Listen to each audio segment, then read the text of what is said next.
Selamat siang menuju sore Bapak-Bapak sekalian.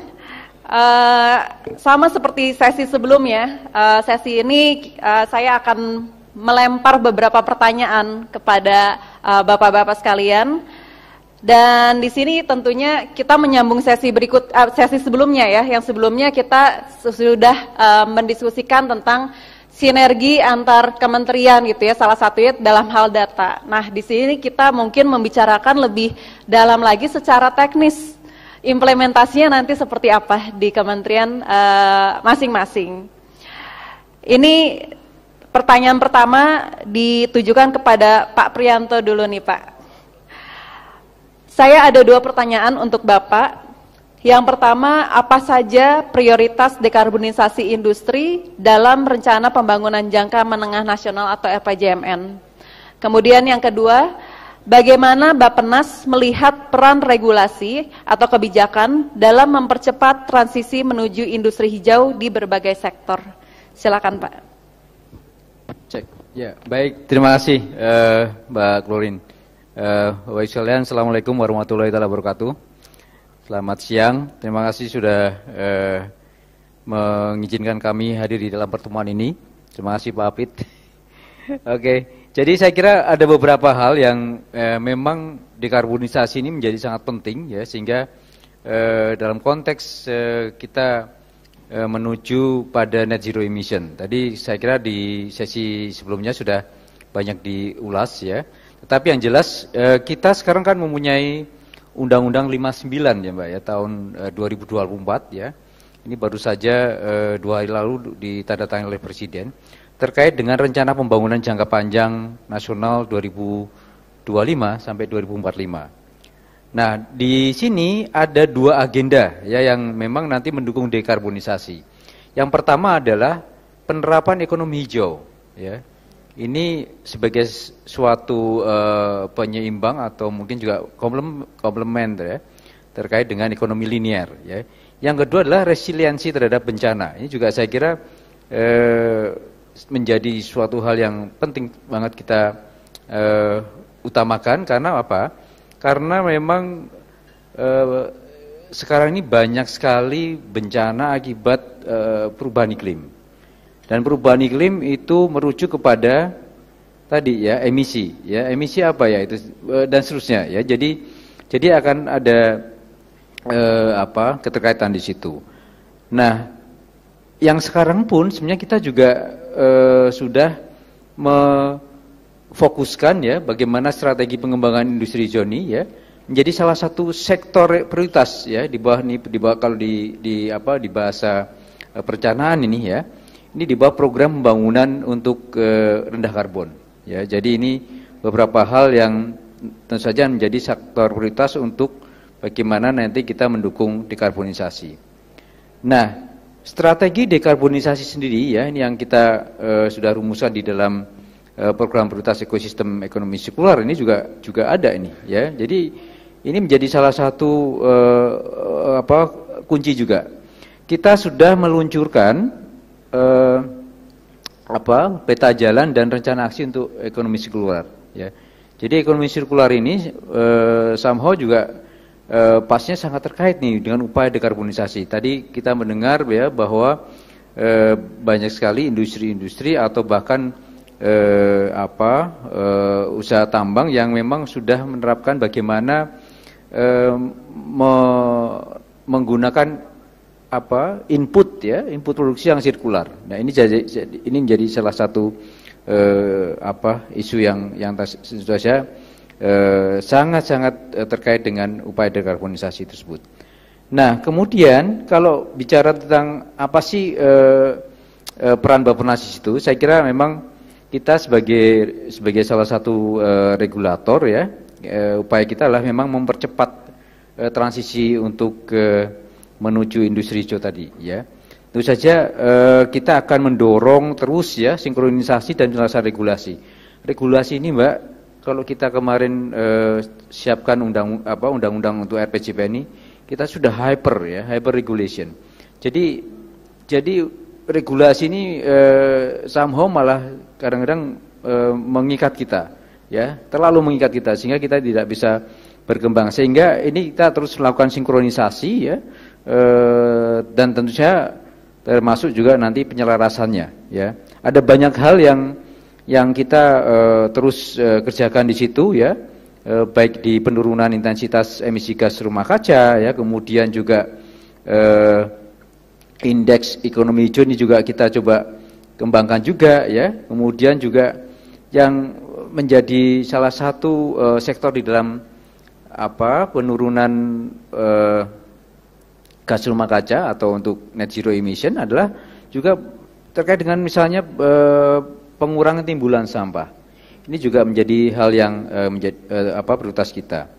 Nah, peran regulasi ya di dalam mempercepat transisi ini tentu saja kita akan lihat beberapa poin penting ya, seperti misalnya penguatan kebijakan lingkungan dan energi.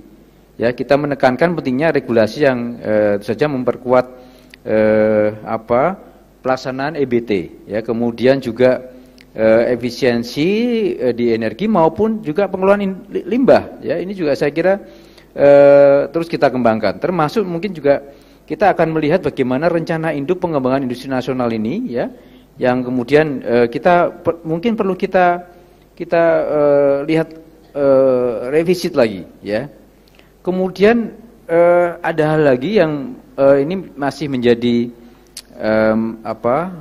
bukan polemik ya, tetapi masih perlu dilihat lagi bagaimana nanti pelaksanaannya secara tepat di lapangan. Seperti misalnya insentif ekonomi ya untuk dekarbonasi dan pengenaan pajak karbon ya. Ini juga menjadi menarik nih ya, karena kita tunda pelaksananya ya. Kemudian juga bagaimana kita nanti melihat juga apa yang dilakukan oleh teman-teman di tempat Pak Apit ini terutama ya, bagaimana standar produksi hijau.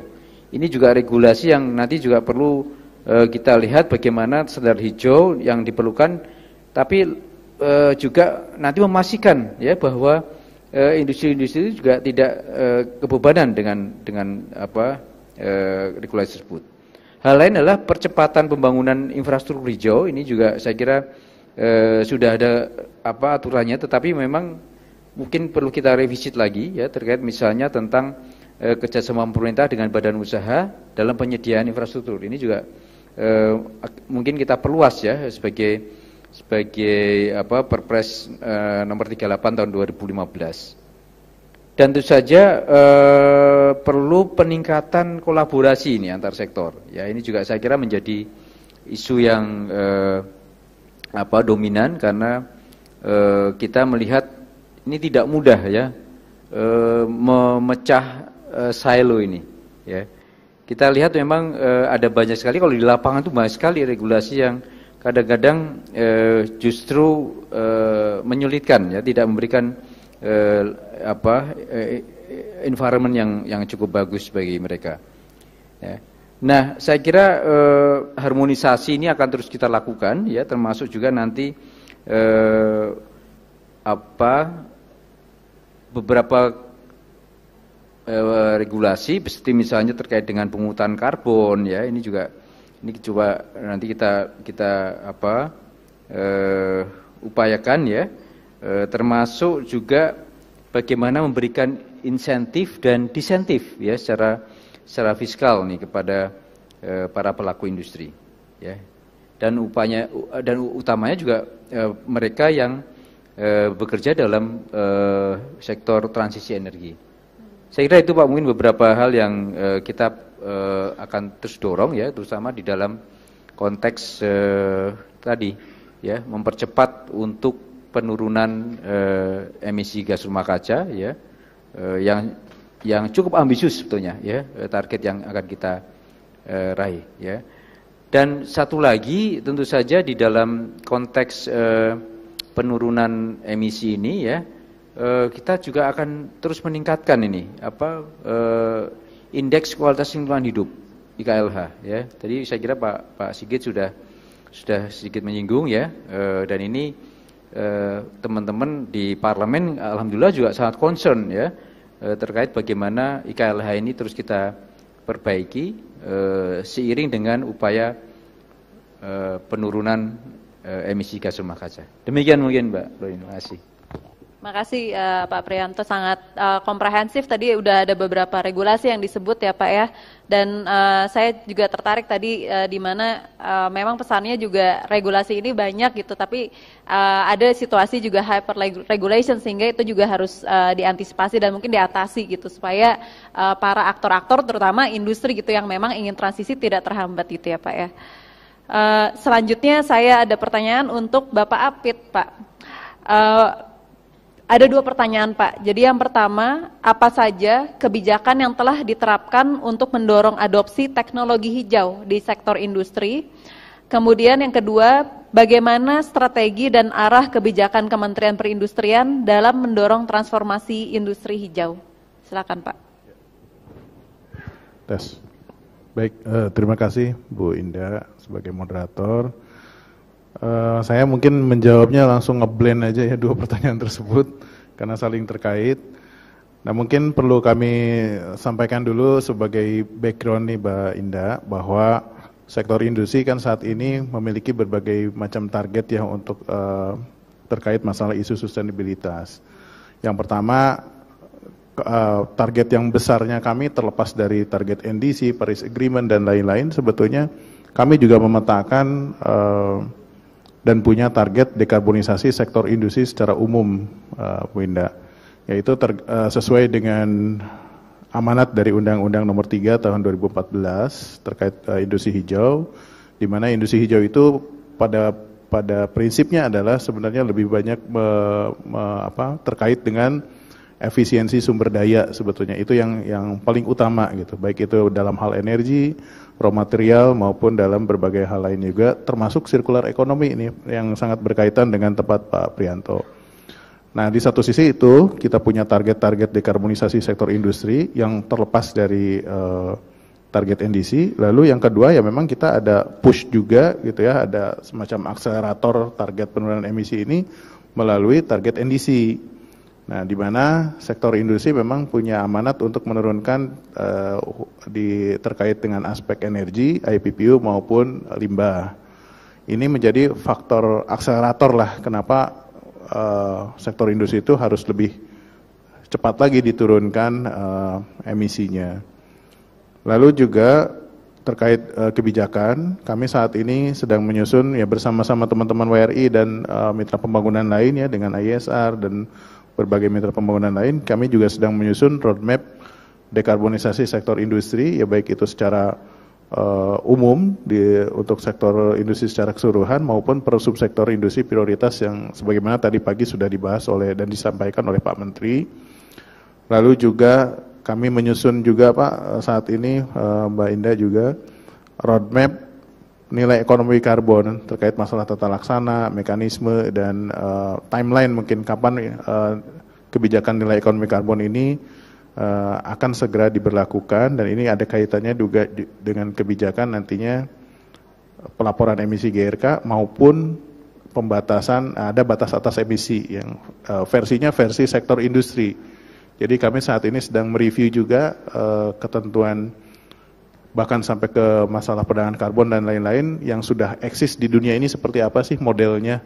Ternyata setiap negara juga punya model-model sendiri gitu. Lalu kenapa Indonesia nggak bikin aja model yang sesuai dengan kebutuhan Indonesia, dan lebih spesifik lagi mungkin model perdagangan karbon yang memang cocok untuk sektor industri manufaktur yang ada di Indonesia.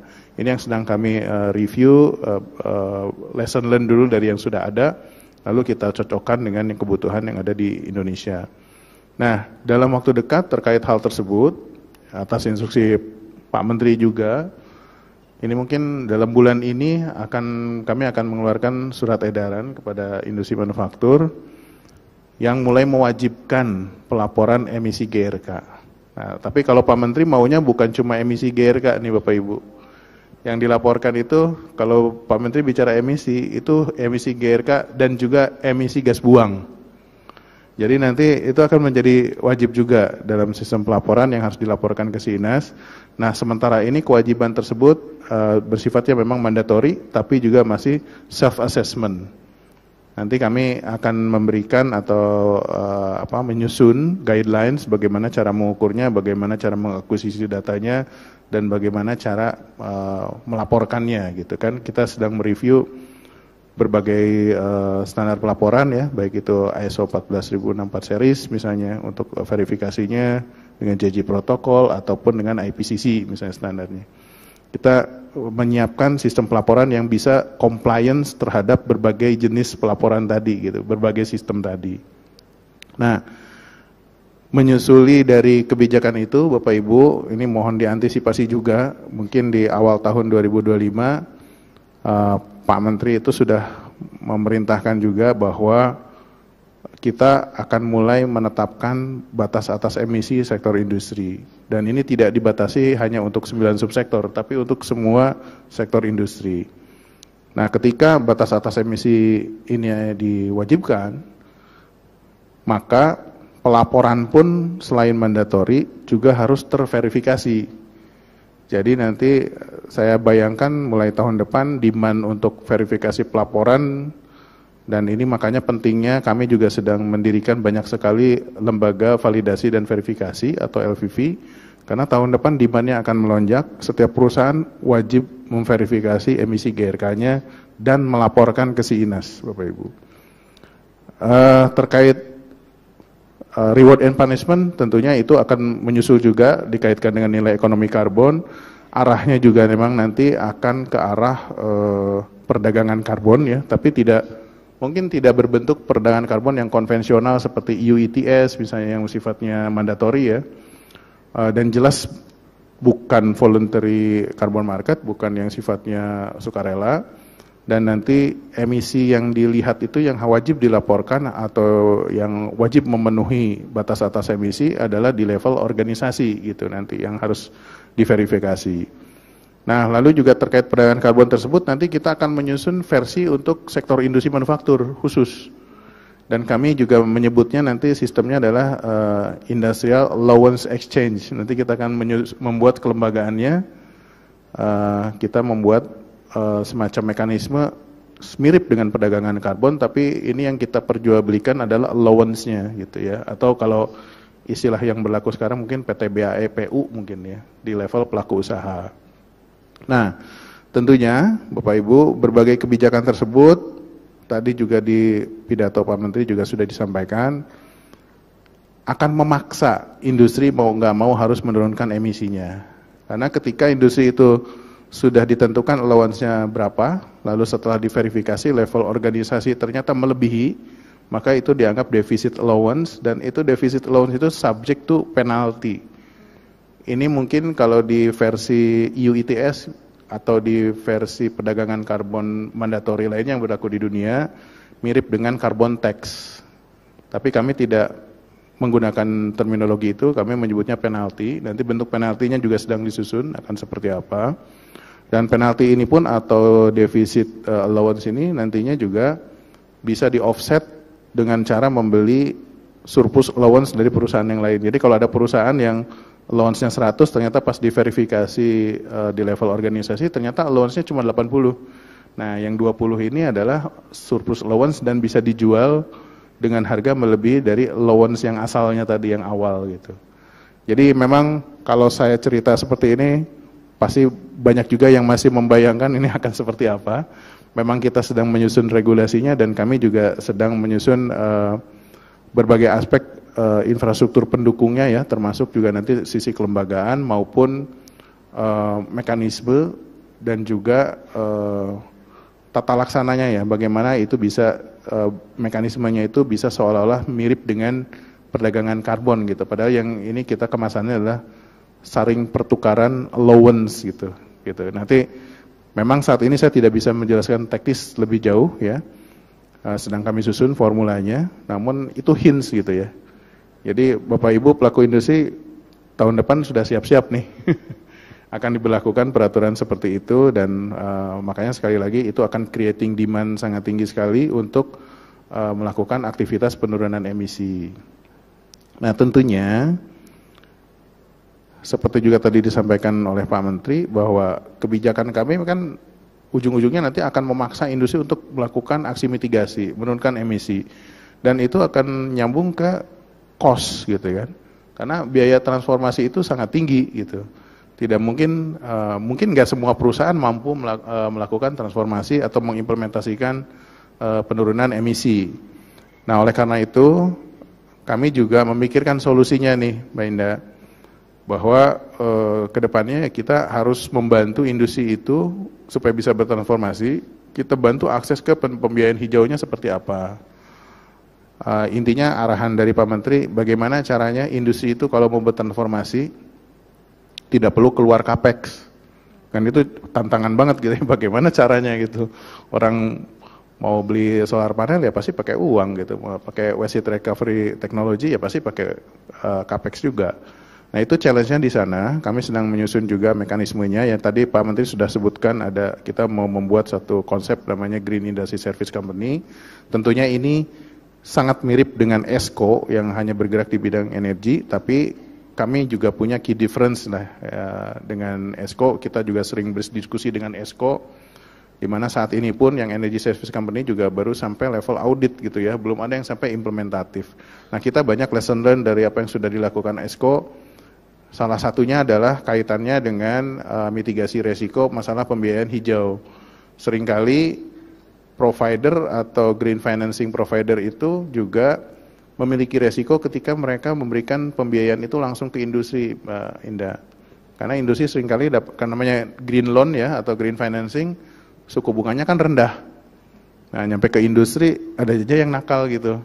Oh ini kita dapat uang murah, mendingan dipakai produksi dulu gitu, cari cuan dulu, baru dibuat untuk membeli teknologi untuk menurunkan emisi. Nah itu salah satu trade-nya, kenapa munculnya GISCO itu sebagai bumpernya lah gitu, supaya industri itu nggak langsung jadi debitor, tapi si GISCO ini yang jadi debitor.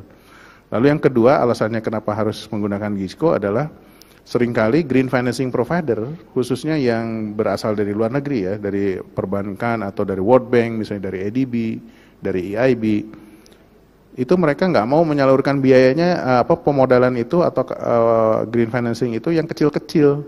Mereka maunya syaratnya minimal 50 juta dolar baru dibiayai gitu. Dan itu hanya cocok untuk sektor energi.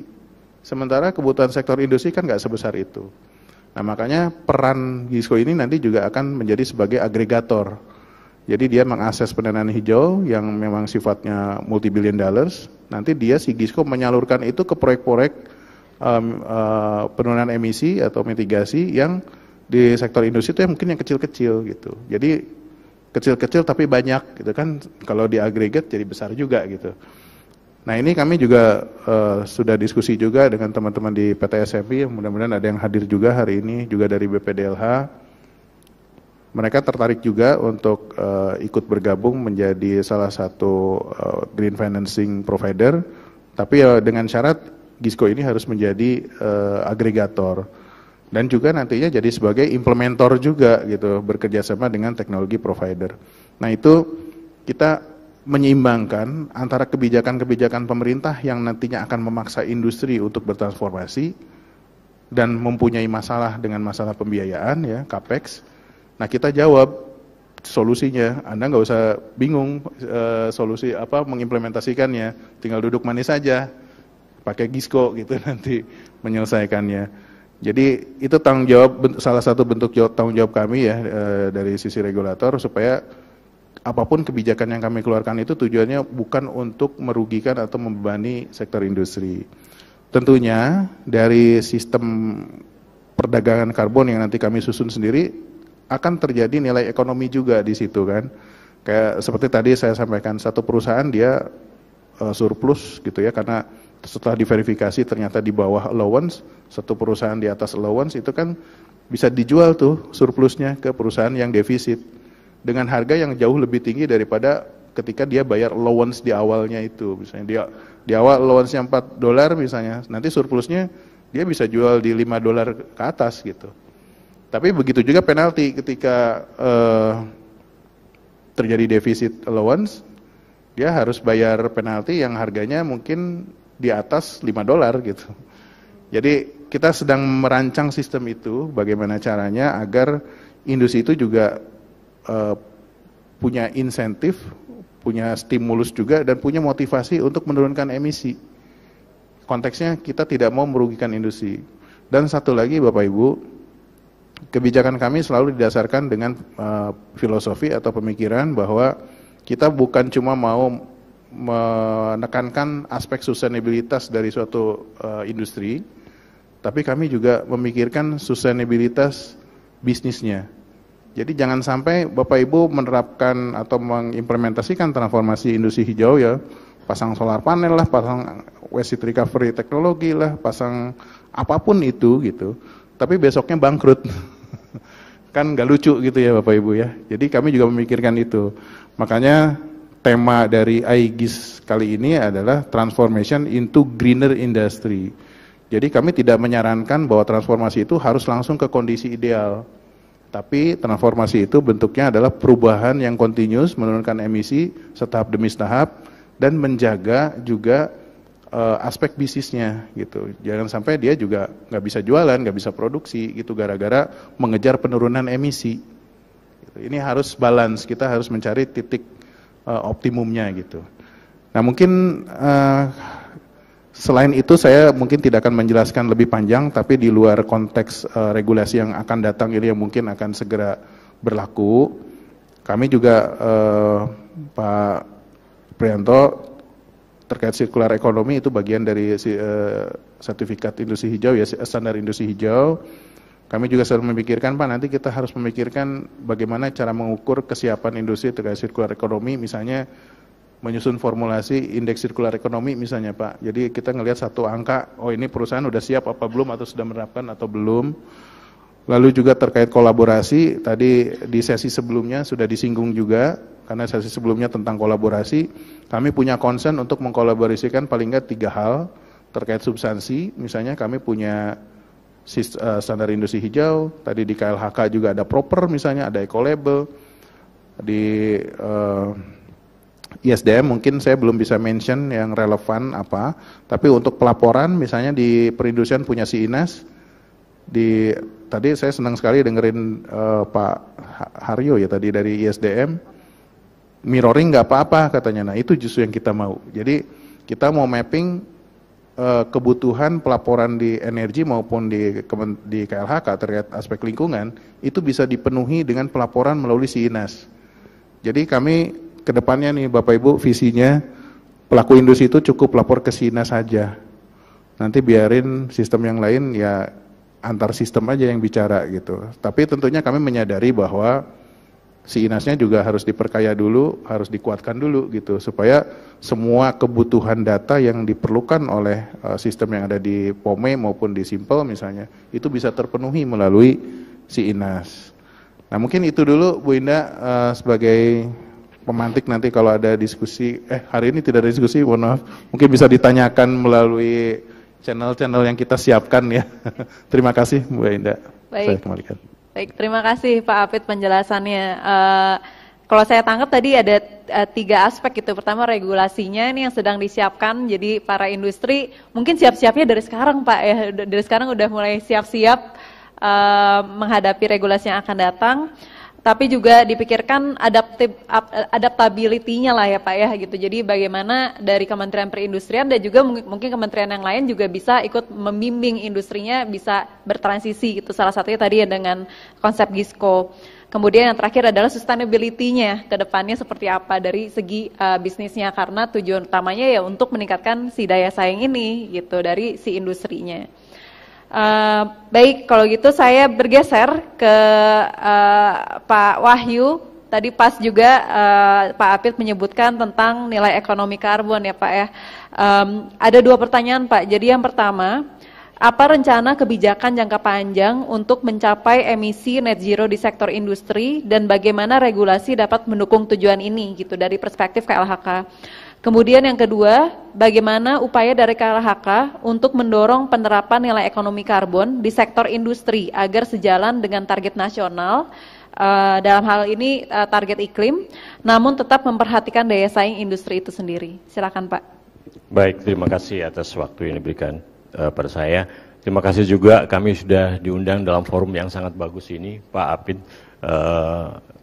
Kami menjadikan forum ini menjadi sumber informasi dan test case juga terhadap rencana ke depan, terutama bagaimana regulasi itu kita bisa dorong, kemudian juga bagaimana implementasi nilai ekonomi karbon bisa dijalankan dengan berbagai situasi yang dinamis. Sebelum ke sana mungkin kami akan menyampaikan sedikit catatan assessment di kami yang sedang kita lakukan.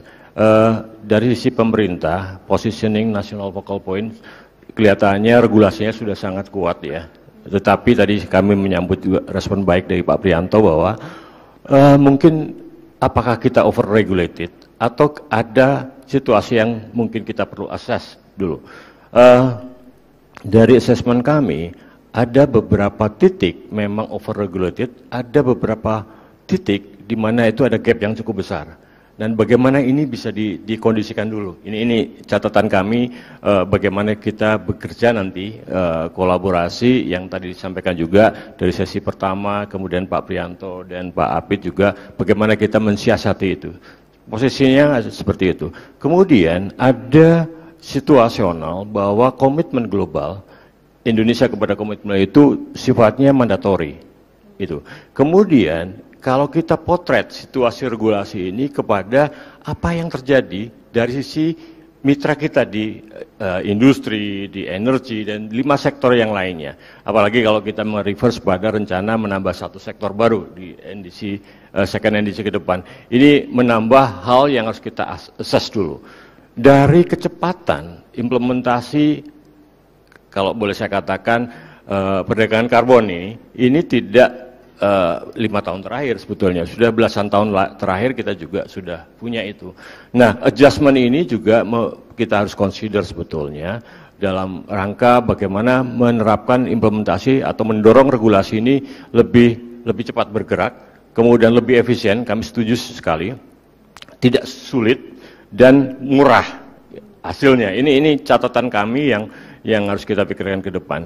Kemudian dari perkembangan regulasi di bidang nilai ekonomi karbon, karena ini memang suatu insentif yang didorong oleh Bapak Presiden sendiri, kita melihat bahwa masih banyak klaster-klaster yang belum nyambung. Ini kasat mata banget terjadi. Dari sektor kehutanan ada 2 konsidi dari yang lama menjadi adjustment yang baru. Ini satu. Kemudian di sektor tadi kami sampaikan Pak Apit, industri ini progresnya juga akan sangat bagus, tapi ternyata leveling kecepatannya berbeda-beda, Pak. Nah, di sektor energi tadi Pak Haryanto menyampaikan kami sudah mencoba uji cobanya, bahkan sudah mulai transaksi. Di sisi lain, sektor industri juga kondisinya mungkin agak sedikit tidak secepat energi ya, Pak. Ini kondisi.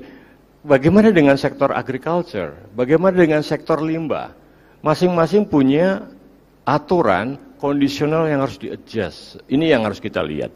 Jadi pada saat kita meletakkan semua konsideran itu dalam satu meja, kelihatan sebetulnya. Nah, helikopter view-nya, oh ini yang kurang di sini, ini gap-nya di sini, ini over-regulated di sini. Dan pada saat kita komitmen untuk bergerak bersama menuju net zero emission 2060 atau lebih cepat dengan mekanisme di pihak private atau mitra itu dekarbonisasi yang kuat. Ini kan sebenarnya 2 paralel yang bekerja berbarengan. Itu ternyata juga perlu dilihat secara bagaimana tadi Pak Apit menyatakan efisiensi boleh, ekonomi boleh, tetapi lingkungan juga sangat bagus. Tetapi bagaimana dengan keuntungan dan segala macam itu harus di-adjust sebenarnya. Jadi kondisi ini membuat kami memang harus tadi saya sangat setuju dari sesi pertama kolaborasi dan speak up. Bersama-sama untuk mengorong dekarbonisasi ke depan. Terkait dengan nilai ekonomi karbon, dari 5 tahun terakhir ini, saya perlu sampaikan di informasi di sini, dari Perpres 98 dengan mandat-mandatnya saja, kita sudah berhasil, apakah ini benar atau tidak kita harus evaluasi, 5 peraturan menteri yang menjadi dasar tata kelolanya, ya kan? Kemudian ada 9 aturan detail yang ada di KLHK. Ini luar biasa 5 tahun menghasilkan seperti itu. Yang kemudian di sektor-sektor lain termasuk di luar sektor industri juga bergerak. Nah, ini semuanya tidak bisa kita biarkan berjalan masing-masing. Harus ada relate masing-masing, bahasa yang sama. Kata kunci yang kami lihat adalah kolaborasi dan koordinasi satu. Kedua, indikator kinerja yang sama. Nah, saya ini menyampaikan pemikiran ini, apakah sebagai contoh, kalau kita bicara tentang dekarbonisasi, kita bicara tentang nilai ekonomi karbon, boleh nggak kita perlu diskusi nanti dengan indikator yang sama, penurunan emisi gas rumah kaca, ya kan? Kalau kita sepakat dengan itu semuanya, karena walaupun secara regulasi sudah dipatok, itu ternyata juga pendekatannya beda-beda untuk satu indikator saja. Apalagi kalau Pak Prianto mengatakan intensitas, kemudian juga ada yang lain-lain indikator. Ini artinya literasi kita juga belum sama. Ini problemnya. Jadi kalau literasi belum sama, indikator belum sama, bagaimana interconnected regulasi itu bisa didorong lebih cepat, lebih efisien? Tentu saja yang kita dapatkan kompleksitas. Ini yang harus kita selesaikan dulu sebetulnya. Oleh karena itu kami mendorong untuk implementasi nilai ekonomi karbon, selain kita harus mencapai leveling yang sama atau paling tidak setara gitu ya. Dan literasi kementerian lembaga dan private atau mitra itu juga sama. Ini challenge yang paling luar biasa ke depan. Implementasi berikutnya kita harus lakukan uji coba. Pasti harus uji coba kan. Kementerian SDM sudah melakukan implementasi uji coba perdagangan karbon sektor energi, subsektor pembangkit. Saya terima kasih Pak Apit ada rencana untuk segera menyelesaikan regulasi dan mengeksekusi itu. Ini lompatan juga, angin segar juga yang harus kami tangkap aspirasinya untuk bisa kita formulasikan bersama-sama dalam bentuk literasi yang sama di level kementerian maupun di mitra. Kalau literasinya belum sama, ini masalah yang harus akan banyak mengkonsumsi energi kita untuk menyelesaikan perbedaan ini dan akan jauh dari integrasi. Pastinya akan tetap berjalan silo. Ini yang kami pikirkan bahwa dari hasil kajian kami, assessment ini harus segera dilakukan. Siapa yang lead? Mari kita bicara, kita sama-sama.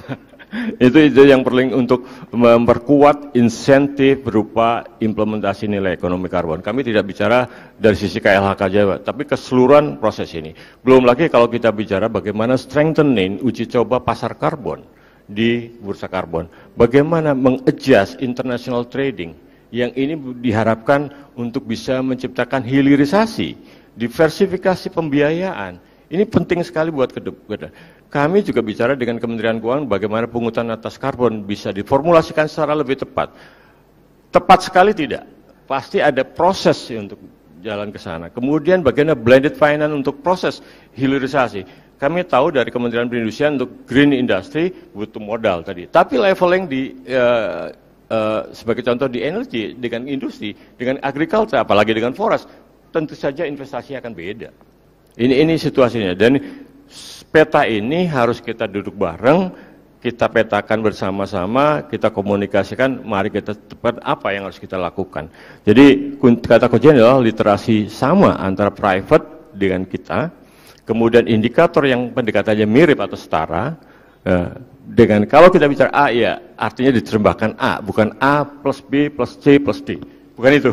Tapi harus A ya oke lah kita sama, konsepnya sama. Jadi bagaimana ini semuanya diformulasikan untuk paralel antara memberikan insentif di pihak mitra dan komitmen yang sifatnya mandatori di pemerintah ke komitmen global.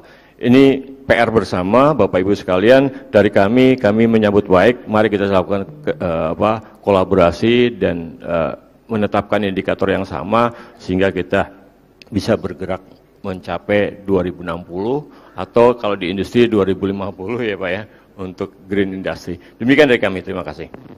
Terima kasih Pak Wahyu, pesan yang sangat baik ya dan sangat disambut gitu dari idenya dan inisiatif dari PIH sendiri dari Kementerian Perindustrian untuk menguji coba seperti itu ya si peraturan NEK yang untuk manufaktur dan yang paling penting kalau dari Pak Wahyu tadi adalah literasinya harus sama, indikatornya harus sama. Jadi momentumnya sangat pas Pak Wahyu untuk memberikan pesan itu gitu ya, berhubung sedang dibuat gitu regulasinya. Jadi mungkin kedepannya memang harus ada lebih banyak lagi ya forum yang mendetailkan bagaimana mekanisme kedepannya supaya literasi kita sama dan indikator yang dibuat juga sama. saya izin beranjak sebentar. Selanjutnya saya akan memberikan pertanyaan ke Bapak Nur Cahyanto atau Pak Cahyo ya. Ada 2 pertanyaan Pak. Jadi yang pertama, bagaimana kebijakan konservasi energi berkontribusi pada dekarbonisasi sektor industri di Indonesia? Dan seberapa berpengaruh menurut Bapak penurunan emisi ini untuk meningkatkan daya saing industri itu sendiri Pak? Kemudian yang kedua, bagaimana rencana dan program yang sudah atau akan diterapkan untuk mengurangi ketergantungan industri kepada energi fosil? Silakan Pak. Baik, terima kasih. Sebelumnya izin saya di sini mewakili Bapak Direktur. Mohon maaf sebelumnya Bapak Direktur belum bisa hadir pada acara saat ini dan menugaskan kami untuk menggantikan beliau. Baik Mbak Indah, terima kasih atas pertanyaannya dan mungkin untuk menjawab 2 pertanyaan itu secara straightforward mungkin saya coba melihat dulu dari kacamata kondisi dari sektor energi dulu ya Bu ya. Jadi memang ketika kita bicara mengenai bagaimana untuk menyediakan energi atau menggunakan energi itu memang kita memiliki 3 poin utama di dalam melakukan hal tersebut. Yang pertama kita harus menjaga energi itu tetap secure, artinya ketahanan energi. Yang kedua adanya equity, di mana semua berhak mendapatkan akses yang sama. Dan juga yang ketiga tentunya bagaimana energi itu bisa sustain atau keberlanjutan. Adanya trilema energi ini adalah menjadi dasar kami Bapak Ibu semua di sektor energi untuk bagaimana menyediakan energi yang nantinya bisa kompetitif. Nah, dalam kaitannya dengan apa yang menjadi topik pada yang ditanyakan tadi, bagaimana kita dekarbonisasi, peluang dekarbonisasi dan hal-hal yang terkait dengan konservasi energi, iya betul, kita dalam menuangkan cita-cita atau menuangkan visi dari peraturan-peraturan yang ada, kita harus bisa membumikan. Artinya membumikan dan juga mengorkestrasikan antara regulasi-regulasi yang ada. Tadi saya sepakat dengan Bapak Wahyu dan juga Pak Apit bahwa kita di sini itu dalam level bagaimana kita bekerja sama sinkronisasi antar kementerian. Level teknis itu sangat diperlukan. Nah, bicara mengenai energi yang tadinya kita harus sediakan, kita punya target yang tadi dalam konteks konservasi energi itu kita punya target adanya penurunan intensitas. Penurunan intensitas energi ini sebenarnya international standard. Jadi dari IEA pun mereka sudah melakukan hal tersebut. Bagaimana konservasi energi atau energy efficiency itu dituangkan dalam energy intensity. Namun energy intensity ini memang bisa kita tuangkan ke dalam piramida. Artinya kalau kita bicara national, nanti kita bisa tuangkan masing-masing itu sektor dengan pendekatan masing-masing. Ada yang KWH per meter square atau bangunan, ada yang berapa klinker ton gitu per per KWH atau nah, dan itu nanti bisa kita tuangkan ke dalam yang namanya CO2 emission reduction. Nah, saya sepakat memang dari kesemua hal tersebut itu bisa mengkerucut kepada satu tujuan. Nah, bicara mengenai dekarbonisasi, kita tahun 2016 sudah komit dengan adanya Paris Agreement. Berikut juga ada kebijakan energi nasional, di mana hal tersebut harusnya sinkron ya, dalam artian secara semangat kita melakukan energy efficiency dengan target-target yang ada di Paris Agreement waktu itu.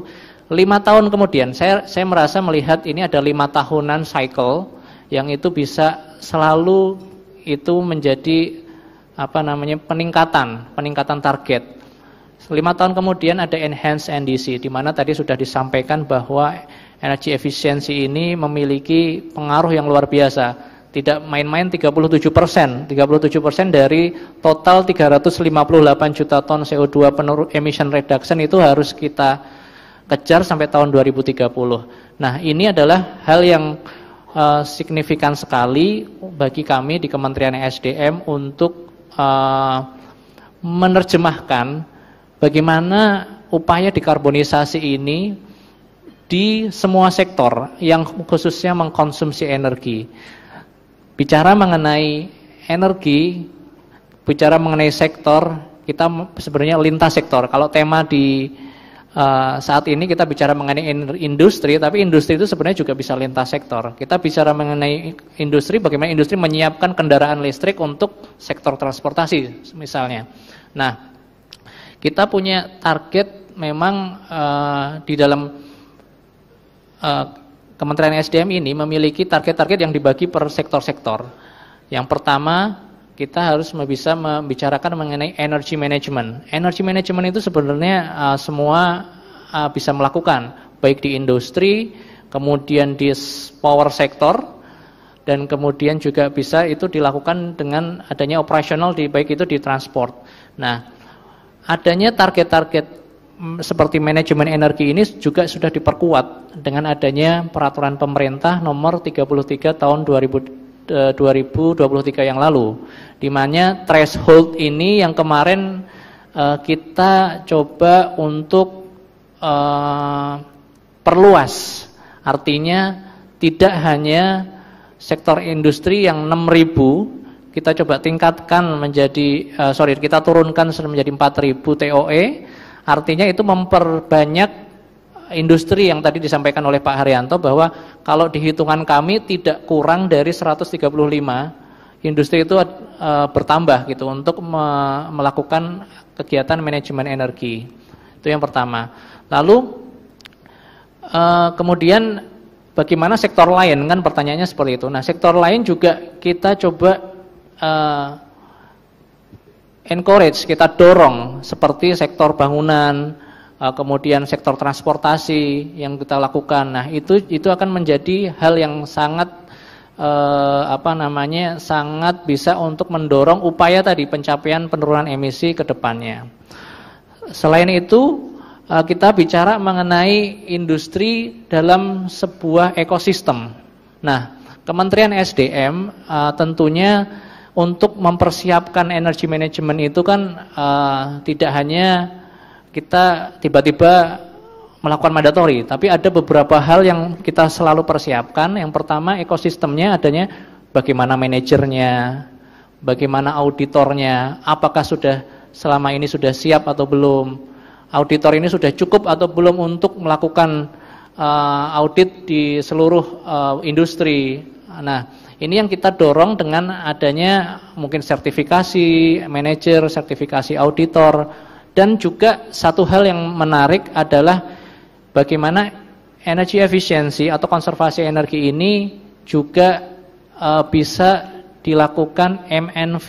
Kalau tadi bicara emisi kan kita punya LVV atau verifikator validasi. Nah, kalau energi itu juga ada yang namanya measurement and verification.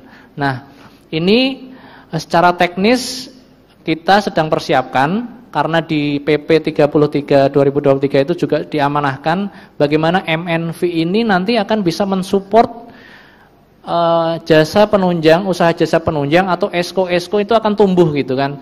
Selama MNV itu belum clear, maka ESCO ini akan mencari-cari cara ini gimana nih, bagaimana menghitung nilai energi efisiensi yang secara perhitungan ini kita hanya bisa mengukur savingsnya kan gitu kan, barangnya kan kita belum tahu nih kita dengan cara menghemat ini seperti apa. Nah, dengan adanya MNV ini diharapkan nantinya akan mendorong adanya bisnis energy efficiency ini sebagai sebuah bisnis, dan nantinya memunculkan pembiayaan financing yang akan melahirkan sebuah ekosistem tadi, energy management tadi. Selain itu, mengenai pembiayaan kita juga menggait Ibu, jadi menggait adanya kerjasama internasional yang masuk gitu kan. Seperti mungkin ada sekarang di JETP, mungkin ada Pak Paul, kita ada working group energy efficiency. Nah, itu juga salah satu bagaimana mendorong kegiatan energi efisiensi itu menjadi sebuah proyek yang nantinya itu visible untuk diimplementasikan sekaligus untuk mengupayakan penurunan emisi di proyek-proyek tersebut. Itu dari sisi energy management. Kemudian ketika kita bicara mengenai standar, nah kita perlu bicara mengenai bagaimana menstandarisasi peralatan-peralatan yang ada di sektor industri maupun juga rumah tangga. Artinya peralatan-peralatan yang tadinya kita gunakan itu bisa bagaimana kita menghemat dengan cara menerapkan namanya standar kinerja energi minimum atau yang kita kenal dengan nama SKEM. Nah, ini tentunya tidak hanya untuk peralatan-peralatan rumah tangga yang kita sudah punya 2023 ya, ini 7 peralatan yang memiliki standar dan label. Nah, kita nantinya akan menargetkan, kalau di target NDC itu minimal kita ada 11 sampai 2030, tapi kita yakin bahwa kita bisa mungkin lebih dari itu, karena tahun ini saja sudah ada 2 peralatan yang siap untuk mungkin untuk di-skemkan atau diregulasikan.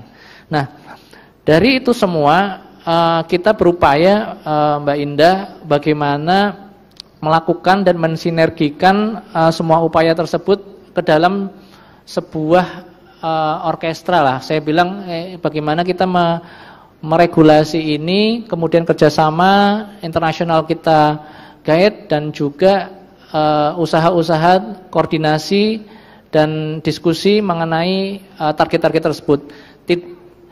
Yang terakhir mungkin kita bicara mengenai dokumen second NDC, bahwa kita koordinasi dengan KLHK, energi efisiensi itu kita buat mainstreaming di semua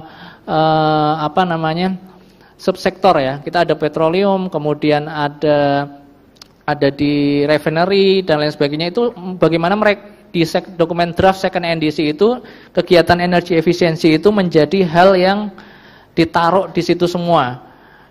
Bagaimana industri manufaktur, transport, building itu kita mainstreamkan di sana. Lalu mungkin yang terakhir kali ya terkait dengan nilai ekonomi karbon. Tadi sepakat dengan Pak Wahyu bahwa ini kerja kita bersama ya. Jadi ini kita bersama. Sektor energi sudah memulai dengan adanya PTBA EPU dan PTBA yang diterapkan untuk sektor pembangkit PLTU. Nah, kita memang berharap untuk energi yang lain mungkin akan menyusul, mungkin dengan pendekatan yang bisa jadi ada adjustment tidak harus sama persis, bisa jadi itu akan berlainan. Nah, namun demikian khusus untuk konservasi energi ini kita juga mendorong adanya bisa masuk ke kegiatan-kegiatan SPI. Nah, ada hambatan mengenai bagaimana kegiatan energi efisiensi ini adalah kegiatan yang kita bicara luas. Dia banyak kegiatannya, namun secara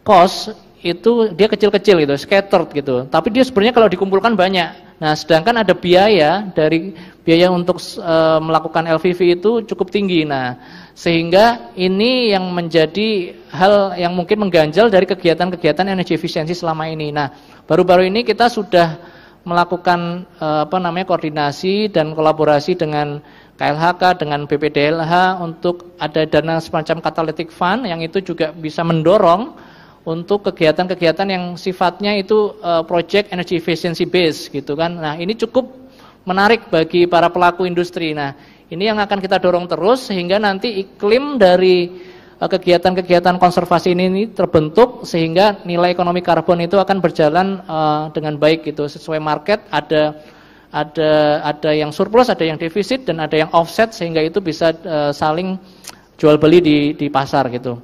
Mungkin itu saja dari saya untuk menggambarkan bagaimana konteks dari kegiatan konservasi energi itu mendorong upaya dekarbonisasi di sektor industri. Terima kasih Mbak Indah.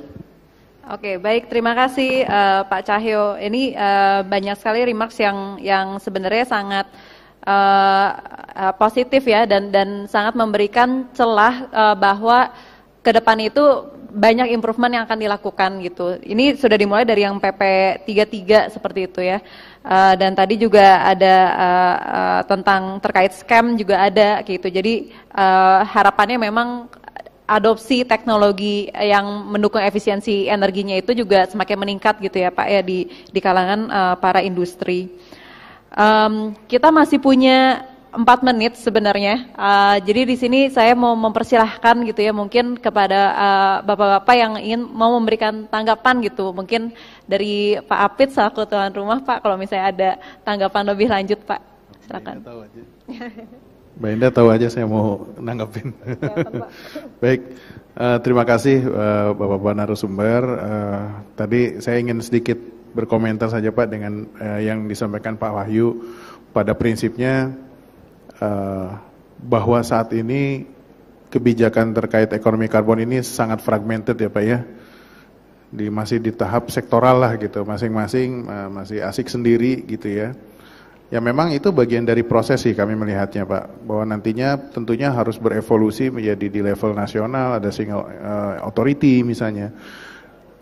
Dan nanti tentunya kita juga harus mengantisipasi ke depannya perdagangan karbon ini juga harus bisa cross border. Yang saat ini pun sebenarnya sudah dituntut harus bisa Pak, di Dex Carbon belum terjadi, artikel 6 Paris Agreement belum ada turunannya gitu ya. yang menggunakan skema GCM sekarang pada kebingungan gitu Pak. Ya banyak sekali kami juga di sektor industri yang mengeluhkan banyak yang memberikan bantuan dari asing, baik itu misalnya dari Jepang, dari Korea kemarin yang ketemu kami juga. Mereka membantu berbagai aksi mitigasi dengan catatan maunya joint credit mechanism gitu, bagi-bagi dong karbon kreditnya gitu. Masalahnya ketika karbon kredit itu sudah terjadi, proyeknya sudah selesai, mereka nggak bisa klaim juga karena belum ada aturannya, itu masalahnya. Lalu tadi sedikit menanggapi juga Pak bahwa kenapa energi sektor maupun forestry sekarang sudah jalan. Pertimbangannya kalau kami melihatnya begini Pak, secara karakteristik sektoralnya sangat berbeda Pak. Di energi maupun di forestry itu sifatnya sangat homogen Pak kalau kami melihatnya. Mereka bisa dengan satu regulasi, dengan satu MRV, dengan satu metodologi bisa berlaku untuk semua. Sementara kalau di industri Pak, tadi aja ada 9 subsektor industri. Coba mereka suruh jualan karbon satu sama lain gitu. Jangankan jualan karbon deh, suruh ngitung emisinya Pak. Kalau energinya mungkin sama, sektor energinya ya, misalnya di skop 1, skop 2 misalnya sama. Tapi begitu IPPU Pak, di level proses, masing-masing proses punya cara ngitung sendiri Pak. Nah, kalau di sektor energi ya udah itu aja ngitung ya, tinggal pakai emission factor selesai. Tapi kalau di sektor industri ada IPPU Pak. Mungkin kalau yang limbah nanti ada tata caranya juga dari KLHK sebagai acuan. Tapi IPPU tuh nggak mudah Pak memetakannya. Setiap proses harus kita pikirkan, harus kita standarisasi metodologi cara perhitungannya. Kami juga masih belajar ini Pak. Makanya tadi saya sampaikan, kemarin saya sama teman-teman internal sedang mereview berbagai kerangka regulasi yang berlaku secara internasional terkait kebijakan emisi ya. Tadi kan ada ISO 14064, ada GHG protokol, ada juga IPCC. Kita pengen tahu dulu keterkaitan satu sama lain ini apa, yang satu buat apa, yang lain buat apa, kenapa mereka ada, kapan kita harus menggunakan, mereka sejauh mana kedalamannya mengatur, dan apakah itu bisa berlaku robust untuk diberlakukan ke industri atau tidak gitu. Nah hasil analisa sementara kami itu tidak bisa Pak, langsung diberlakukan begitu saja ke industri. Makanya kita harus ngitung lagi tuh bagaimana cara ngitung emisi di sisi IPPU untuk sektor industri.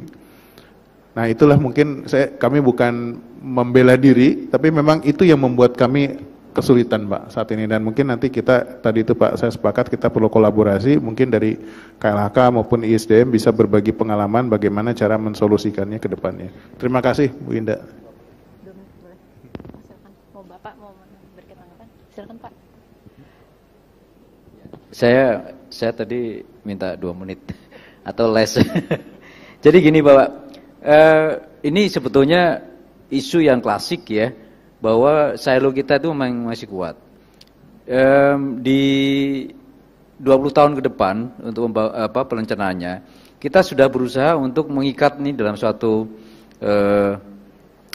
kebijakan gitu Pak ya, termasuk nanti bagaimana governance-nya nih. Ini terus terang ini kalau kita masih akan ada pemikiran untuk jalan sendiri, ini transformasi nggak akan jalan. Nah, yang menjadi catatan kita adalah bahwa